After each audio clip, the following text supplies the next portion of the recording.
Hopefully everybody enjoyed that fabulous lunch. I never know if it's good to go after lunch. Hopefully you're not too sleepy, but thank you for that game.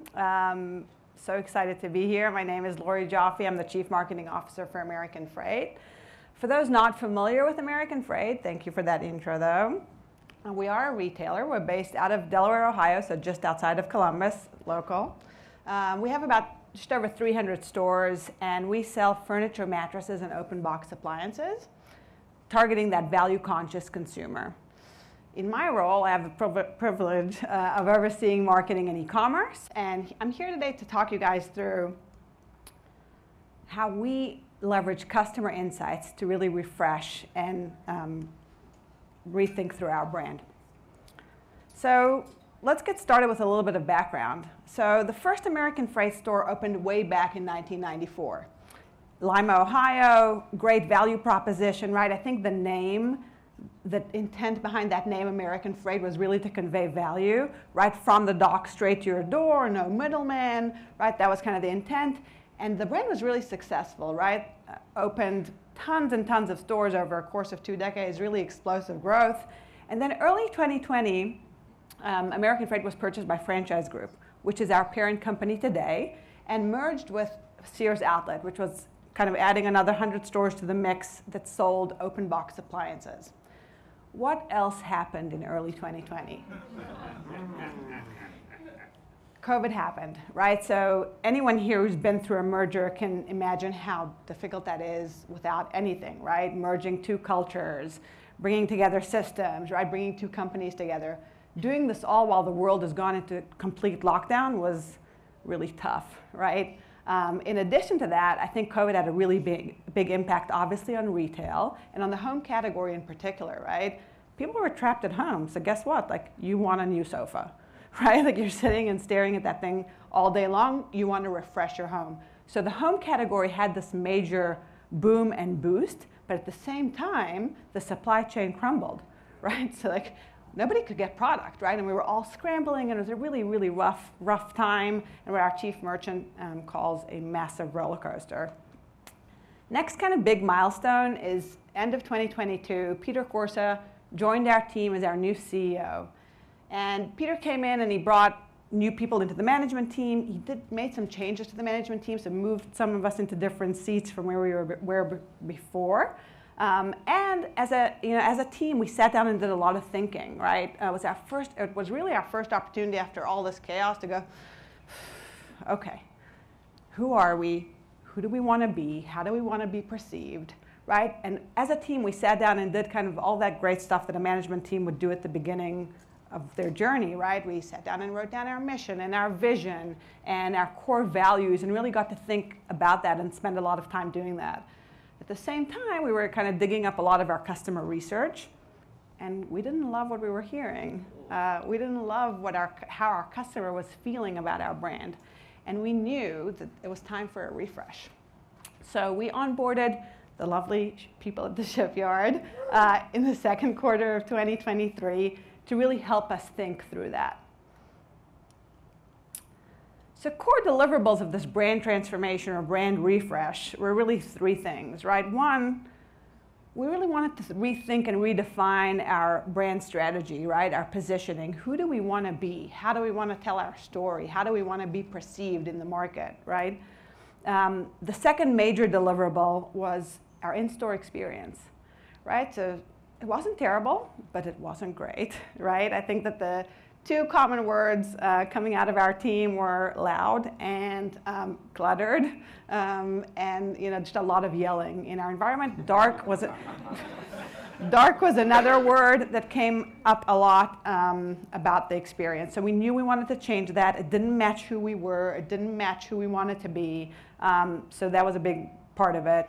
And then the last part was the branding campaign, right? How do we launch this thing in a really big and meaningful way and bring the brand to life?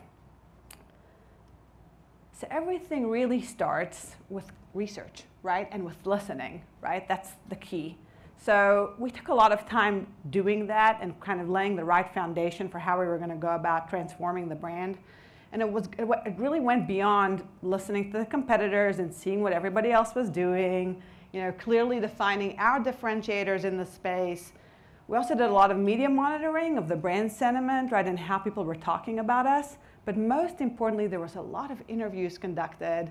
Mandy did a lot of them herself, actually, with internal stakeholders and with our customers, really listening to them, right, and to what they wanted, right, out of this experience. And the insights were amazing, right? So I think we learned earlier that buying tires isn't fun, right? Guess what else isn't fun? Buying a refrigerator isn't fun, right? So I think through all of this, what we really learned is, when you think about it, our customers walking into our stores, nobody's there for retail therapy, right? That's not happening in an American Freight store, right? The customer's coming in, and she's usually going through some sort of life transition, right? Either just moved, or had a baby, right? Or became an empty nester, or just like my refrigerator broke, and oh my God, what am I going to do, right? So they're going through some sort of transition, and now they have to spend a substantial amount of dollars, make this big ticket purchase, and there's so many options to choose from, right? That can be very, very overwhelming. And I think that insight really drove us to understanding we had to stop talking about what it is that we offer and start talking about what it was that she needed. Right, and that sounds so it sounds so simple, right? But for us, it was a really big aha moment of transitioning into that and understanding that really, with all of our unique identifiers as a company, right? Our strengths, offering in-stock availability and same-day delivery and financing options and great prices and great value, right? All of these things enabled us to come up with this point that at American Freight, our customer is in control, right? She can control her experience, and really that was the foundation for everything that followed. So how does this idea come to life visually, right? Well, I always say a brand refresh is much bigger than just a logo, but we did redo the logo, right? So the American Freight new logo, most of the time before, or even today, when I talk to people who don't know what American Freight is, they think that I work for a trucking company, right? Most of the time. So it's really important for us through the logo to start moving away and start the transition of moving away from that name, American Freight, take the emphasis away from that, and start leaning into our acronym AF, right? Which also happens to represent our core categories, appliances and furniture, and that kind of handy dandy, right? And then introducing the house, right, into the logo is really important as well to start building ourselves up that way. And then the language was so much bigger than that, right? It's really our alphabet for how we start to write our story, right? So our fonts, tone, color palettes, iconography, all of it is kind of the toolkit that we have moving forward to tell our story visually. The second piece, and I'm pausing before I hit and show you guys some pictures, is our stores, right? So we spoke a little bit about that, right? Dark, clutter, right? A lot of those things. Like I said, not terrible, but just not great.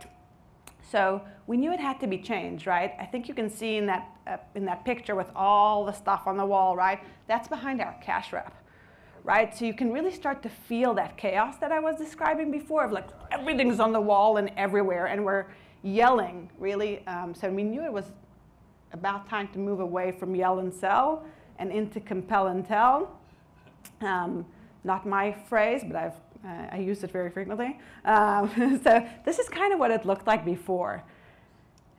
And this is how we brought it to life after. So really it was taking that visual identity that you saw before and bringing that into the stores. I think we came up with a really unique grid and tile system, which was perfect for American Freight. Like, listen, we didn't go out with a goal to build the store of the future, right? Or go and spend gazillions of dollars, right, on reinventing ourselves. We love who we are, right? It was just about lightening things up and making sure that we had a system for our stores that was flexible enough to adapt with us, right? Not all our boxes are the same. They're not the same size. They don't have the same assortment. We needed something that was going to be able to move and transition with us. And this grid and tile system was just perfect for that, right? So it allowed us to bring in key messaging, pops of color, all of the branding, highlight key vignettes and key items in the stores, right? And it was just a lot of fun, right? Think about it all the time. It's about control, removing the hassle from her experience, etc.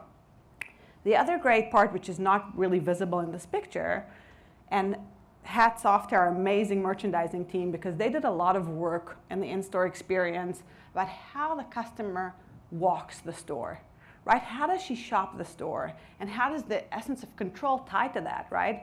We want to make sure that when she walks in, she can sit on every single item. She can look at the tag and understand exactly what the features are, what are the benefits, what does it go with, right? How can she style it? And like that was really, really important. And we made massive changes in the flow of the store through this process. And there's just some more pictures of all that pop of color. Thank you. Another place where we put a lot of time into was the cash wrap. So we're not a, scan yourself out at self-checkout and leave. There is a lot of selling and activity happening at point of sale for a big ticket retailer, right? We're scheduling your delivery and we're defining your financing options of how you want to pay, and we're talking about warranty. And it's a pretty long time that people are spending at that register, and we wanted to make sure we're creating a great vibe, right? So we tried to mimic like a bar type environment. That's kind of what we were going for, and making sure that it's a place where it's comfortable for our customer. In addition, we put this really magnificent feature wall behind the cash wrap, which is really a focal point in the store, right? It's something that she sees as she's walking the floor. It's something that she sees as she's leaving, right? So it really, really brings the brand to life on that one big wall. Last part of the in-store experience was how to tell the story of open box appliances.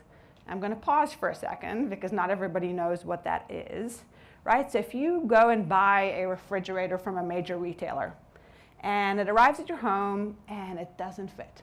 And I use that example specifically because that is the biggest reason people return appliances. It doesn't fit. So it doesn't fit and you return it.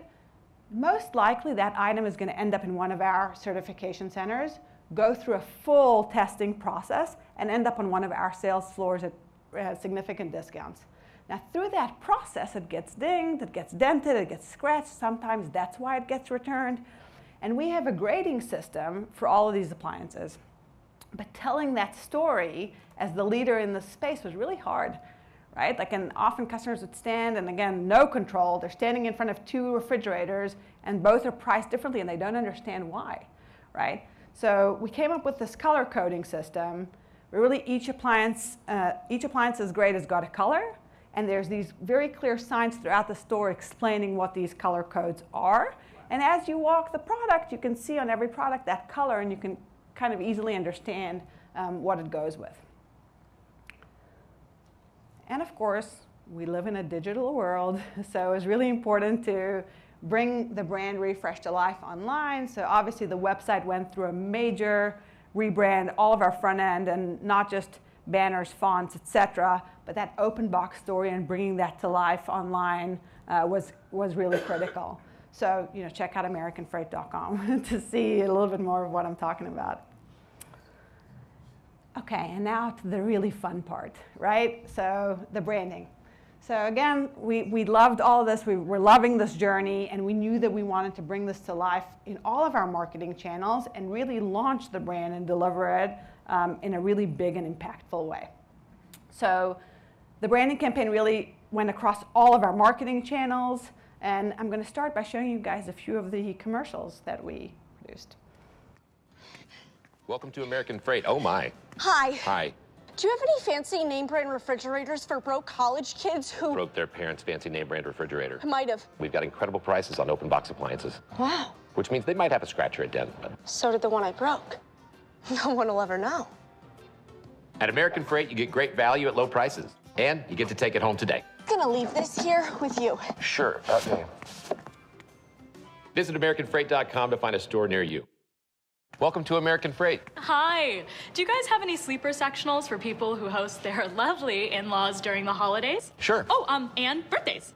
And Memorial Day. Of course. And Labor Day. Right this way. Taco Tuesday.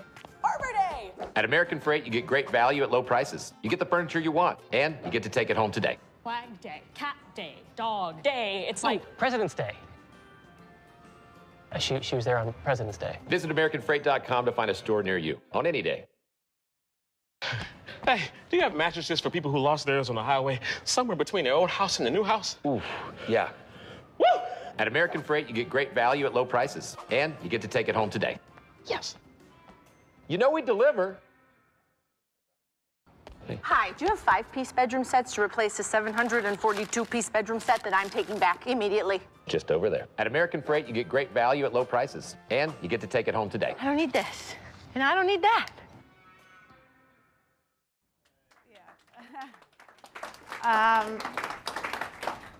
Fun, right? I think those tell the story way better than I ever could, but it really brought to life everything that we were trying to do. And we aired these commercials in local cable, TV, obviously streaming, and then YouTube, digital, everything. And we got really great engagement and really great feedback on these videos.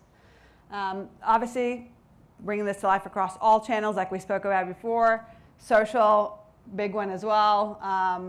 Again, a lot of this was just about humor and how do we relate to the customer in a different way, not yelling our product, right? Adding some fun into the experience. The use of emojis was really important here because it's so relatable, right? And I think that was a really big part of this. And then, of course, out of home, right? So does it matter that the dishwasher is $2.99? It does, but that's not all that matters, I think is the point, right? Again, bringing in humor, standing out with something different. And similar example for a sofa. Yeah, yes. And of course, it got picked up by the media. The media really loved it. I think there's a lot of attention, especially around what we were doing inside the stores, which was really great. Okay, so some things I'll leave you guys with and why I think that this was so successful. So the first, retail's a team sport, right? Somebody said that to me early in my career, and that is so spot on correct. My son is a rower, and I lean into his sport as inspiration all the time. I lean into him as inspiration all the time as well. But everybody needs to be sitting in the boat, rowing in the same direction in complete sync, right, for it to move well. And it's so true, right? Collaboration and collaborating with your team, with your organization, with your partners is so critical to the success, right? Leaving your ego at the door, no politics. Listen, it's easier said than done. I am super lucky to be part of a executive team and company and have an amazing team, as some of them are here, where we have none of that, right? And everybody has a voice. So, but it is really critical. Collaboration is key.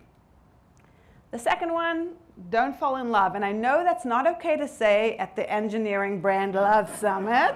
I understand, but as marketers, we fall in love really fast, right? We get infatuated and wrapped up in our ideas, and we think that they're great. But you can't really do that, right?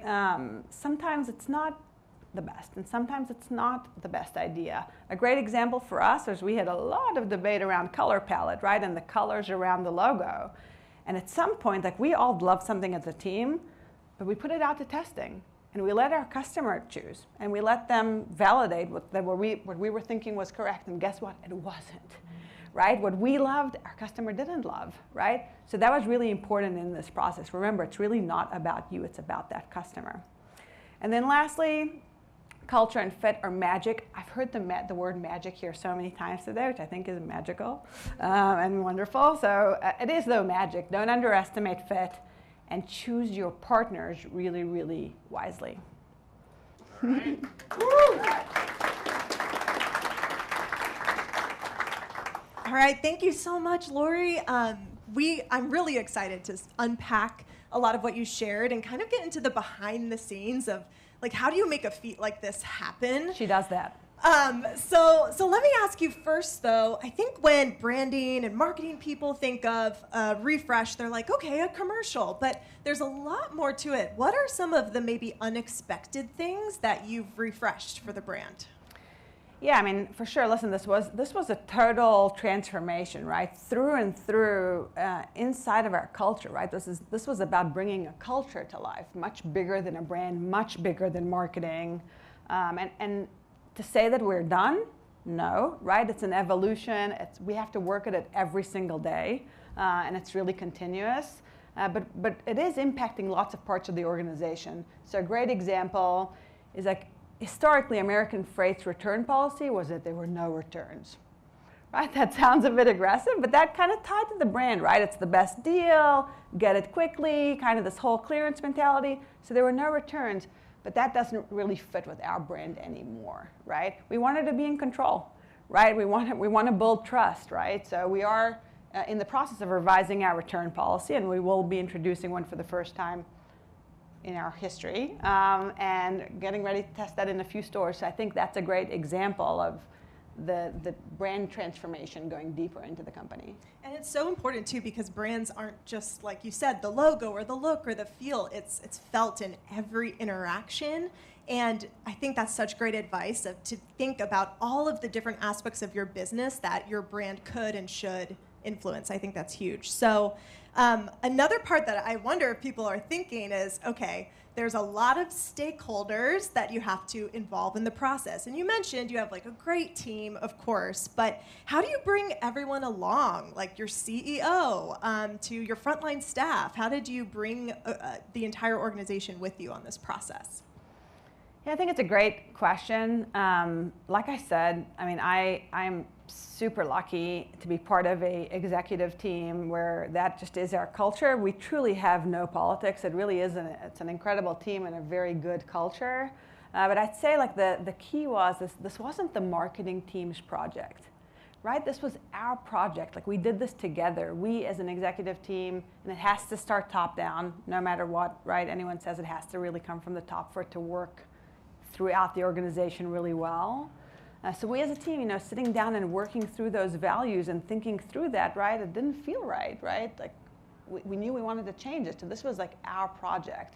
And I made sure throughout the process that everybody had a voice, right? So does that mean that everybody on the ELT was seeing every single proof of everything? No. But we were all checking in at key milestones and key points of the project to make sure that everybody was on the same page.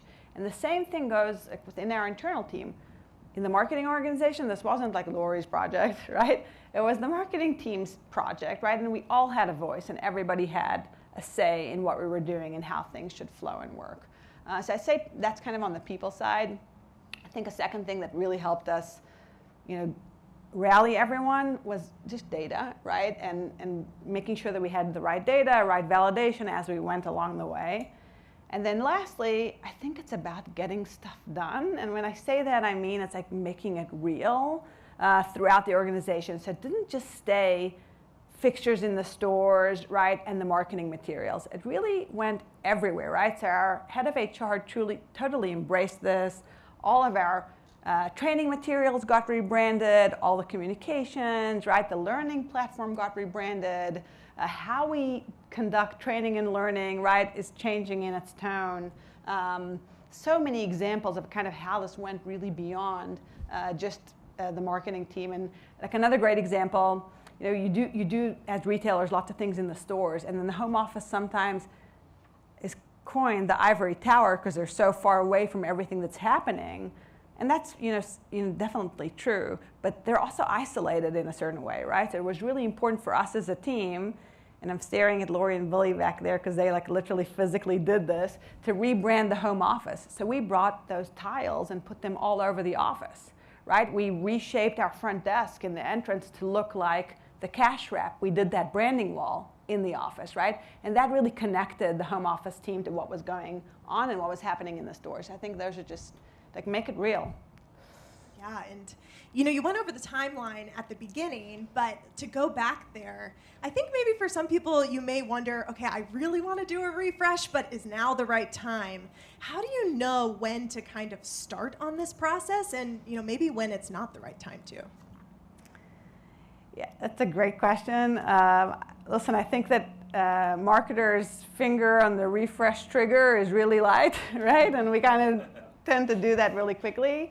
I think it's really about listening, and it is about listening to your customer. And if there is a disconnect between how you feel, right, and how you want to be perceived and what your customer is saying, it's time for a refresh, right? Like if it walks like a duck and talks like a duck, it's probably a duck, right? It's like listen to what your customer is saying, and if it doesn't feel right, you need to change. I think that's really important about, because customer-centric is a term that, might be overused a little bit, right? And I think with Lauri and her team, it's not just surface level. It's, I mean, really putting your customer at the center. And that was such a fun process. So I also want to ask, you know, we're saying brand refresh, but then you think of full rebrand. Tell me, like, how did you determine what level was needed? Were there certain places you scaled back? Tell me about that. So first of all, as a marketer, I'm always scaling back, okay? I'm constantly scaling back. So I think that's a really good point, though. That in itself is a scale back, right? The move from full rebrand to refresh, right? So we had a lot of debate at the beginning and kickoff of this of like, do we go change the name, right? Like none of us like the name, and it's not about liking, right? Like there's lots of brands that mean nothing, right? But for us, literally the name is working against us, right? So do we need to change that, right? So I think that the decision, there were lots of decisions of why we decided not to do that, but the decision to not do that was definitely a scale back. And then throughout the project, as we rolled, right, I think that there's, you know, you have to scale back. You can't do everything that you want to do. So it's constantly a pivot, right? You have to kind of pivot and iterate all the time. Yeah, and speaking of rollout, there's, of course, all the work in creating the brand, but then you have to roll it out. You have to launch it. What was your strategy for that, and especially all of the different elements that needed to change over? I mean, you were talking logo. That's a lot of different components. So what was your strategy for that? Yeah, I mean, I think that it actually came up in our call, and Mark brought up some really good points. I thank him for doing that. I mean, I think that, you know, it doesn't have to be all or nothing, right? I think we went about it in a really thoughtful way, right? I think the biggest investment is really what's happening in the stores. So we started with 2 pilot locations, right? There was this idea, and we went out to these 2 stores. We chose them very deliberately because they were in brand new markets with no brand awareness, right? So really risk-free. And we put all this collateral in these stores and changed the flow, et cetera, and saw how it worked and saw what we liked and kind of were able to correct. And then we moved on very quickly to the next stage of a proper test, right? How do we take a market, put it into half of the stores and the other half we don't, and see what it does, right? The KPIs that we're trying to track. So we were thoughtful about that launch, but then after that, right, kind of life happens, economy happens, all stuff happens, right? And you can't really roll everything into every store, right? Like we have, you know, over 300 stores. That's a massive roll, but that's okay, right? So we didn't change the exterior sign on all of our stores. That's okay, right? It's not an all or nothing. Sometimes something is great. So for us, it was really important to make sure that the experience was unified, right? That every single click felt the same, right? That when you landed on the website, it felt the same. You got into the store, you felt this brand, right? It was much more about that. So rolling pieces of collateral into all stores, yes, but not the full thing. And again, like that's totally fine. Yeah, and we've been talking a lot about how well everything went. But I want to ask, if you could do it over, completely start over, is there anything you would change? That's not fair. Listen, if I could wave a magic wand, I would say I'd say timing, right? I think that like we did this, right, at the kind of, we're in a recession, right? And we're in a selective recession, and the value shopper right now is really, really, really pinched, right? So I think that timing or changing the economy, if I could, I would totally do that. But in terms of the process, not really. I think we were really thoughtful about it. Yeah. And then, okay, so the flip side then, what was the most rewarding part for you? Yeah, I think the most rewarding part, so those pilot stores that I spoke about, we actually did that as a team. So like, you know, it was us, like me and Lauri here in the audience and a couple of our merchants, and you know, we were a group of 10 or 12 people from the home office. We went into the store. We built these fixtures and hung these tiles, and like we did this on our own, and that was like walk the walk, right? That was just such a great example of our culture and why this all was so great. And I'll never forget the feeling like we were exhausted at the end of the day, And I'm there sitting like on our groovy sectional sofa, and I'm like, this is stunning. And that was like a really rewarding feeling that we got this done and we accomplished it, and again, walked that walk. I was really proud of our team after that. Yeah.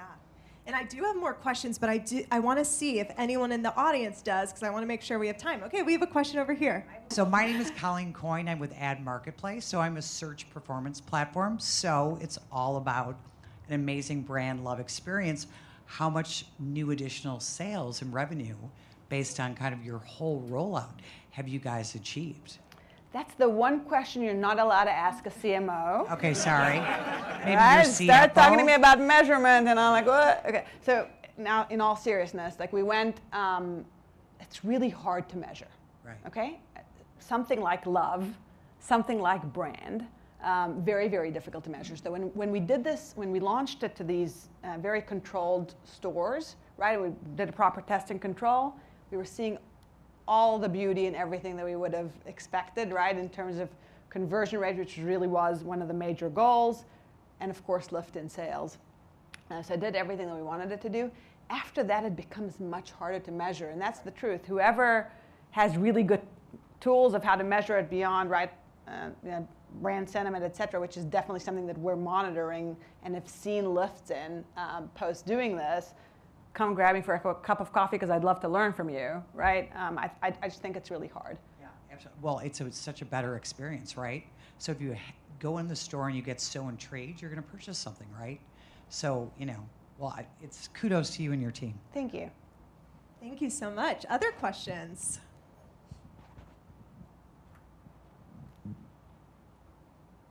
Okay, perfect. I'll ask more of mine then.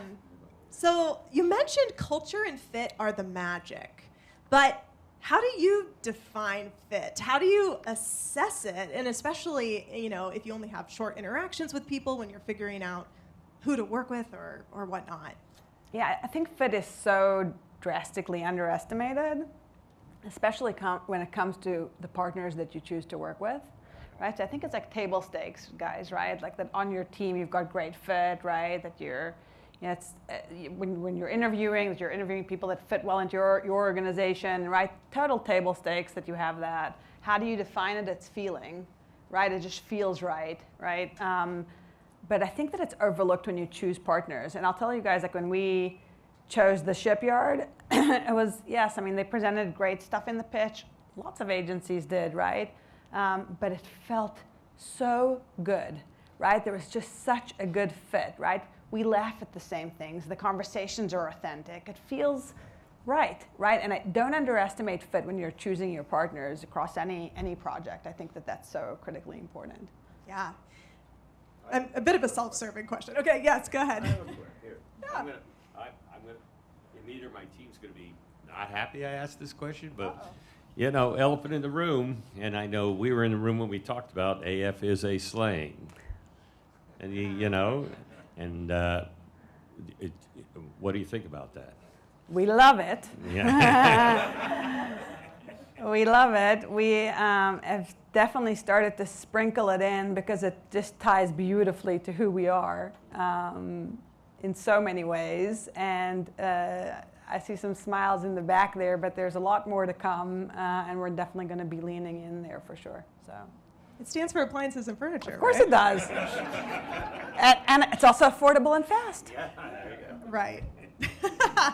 No, good question. And so I wanted to ask too, what's next? Like, this is a huge feat, right? But you can't just be like, all right, we did it. How do you kind of continue to, well, you can. Yeah, why can't I do that? You can. But you have a lot of momentum. So what are the plans? Yeah, like I said, listen, it's work every day, right? Like you don't transform a culture, you don't transform a brand in a day, and you don't do it overnight, and it's not over a month, right?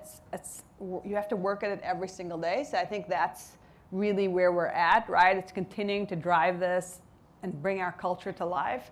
That return policy example, I think, is a great example of that and how it continues to generate momentum.